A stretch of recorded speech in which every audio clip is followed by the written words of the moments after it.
Today we're going to take a look at the PS5 and trying to fix a black screen or no video output scenario. Typically this will happen when you move the console from one TV or monitor to another one that has a different resolution or not the same capabilities. It could also happen if you are trying to use a game capture device like the Elgato here. So first thing we want to do is cover all of our basics. Make sure your console still powers on. Make sure that your TV or your monitor is still working. Try different input if you need to. Also make sure that your HDMI cables are fully seated on both ends. And then with this generation of consoles, they're capable of outputting 8K or 4K to 120 Hz, but that requires a 2.1 HDMI compliant cable. So make sure that you're using one of those as well. Typically it will be labeled on the cable as HDMI ultra high speed, if you could read that there.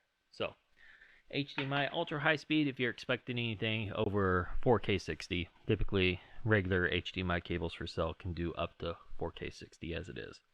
So first thing we're going to do is we're going to power off the console completely. Now to do that, if you're in rest mode and you see a yellow light, go ahead and boot the console back up. If you're powered off completely already, that's good.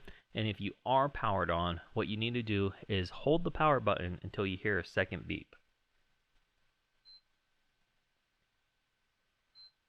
Alright, once that second beep is done, the console will power off completely.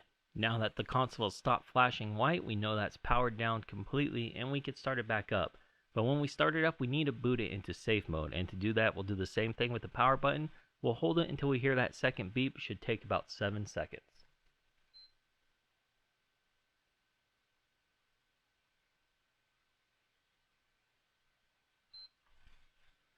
Alright, so 7 seconds, we should see it boot into safe mode. And there we go.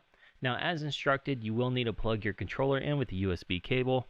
USB-C to C is fine. USB-C to A, like what came with the console, is fine as well.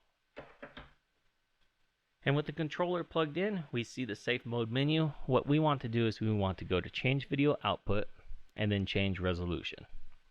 And what it'll do is it'll restart into a low resolution mode that will allow us to pick the resolution that's proper for our TV or monitor. Alright, now we can unplug our controller and press the PS button and it should connect, I believe. Yes.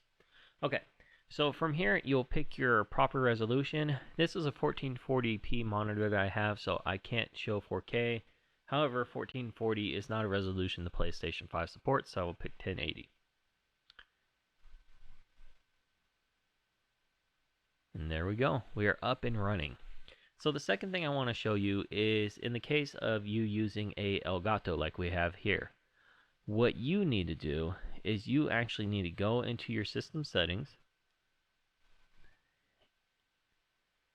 and then go down to screen and video.